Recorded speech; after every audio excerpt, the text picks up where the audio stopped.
Hello, thanks for joining me. I'd like to talk to you today about citizen and community engagement, particularly as it affects government agencies and ministries who are major influencers in this country.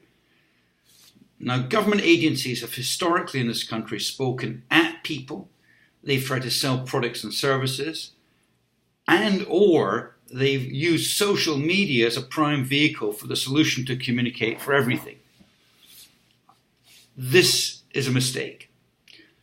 If you look at the private sector and you look at brands like Under Armour or Red Bull, they've created cultures that have nothing to do with their brands of sports clothing or energy drinks. They've created a different culture. And that's what meaningful content can do for ministries here in Saudi Arabia if they were to take this approach.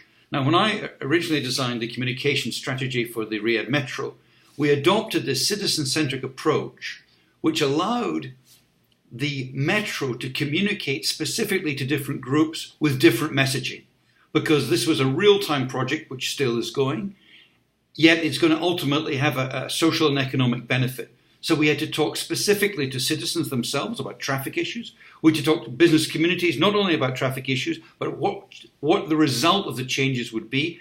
And of course, we targeted school children who are the riders of the future to let them see the vision, to help them understand what life could be in Riyadh for them. So the economic and social changes, these drivers were very important, and we had to attach meaning to those for people to believe and ultimately trust in the Riyadh Metro. So in spite of traffic disruptions, we feel we got through to the public in Riyadh, and the Riyadh Metro brand gained trust in the community. For Saudi Arabia, this was a first, and it was very brave of the government agency to listen to what we had to say to help shape this communication strategy.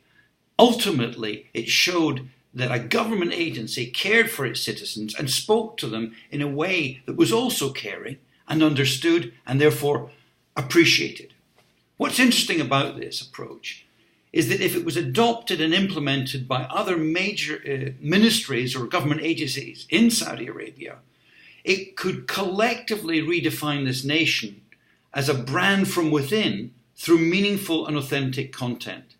And in closing, to refer back to Red Bull, while they are a soft drinks company, they're fundamentally an entertainment company, but it's a drinks company that's created meaningful content to which their audience can relate.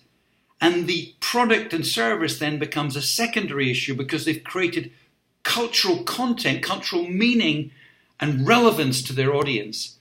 And this is what I hope for can happen in Saudi Arabia, maybe with my help. Thanks very much. Bye-bye.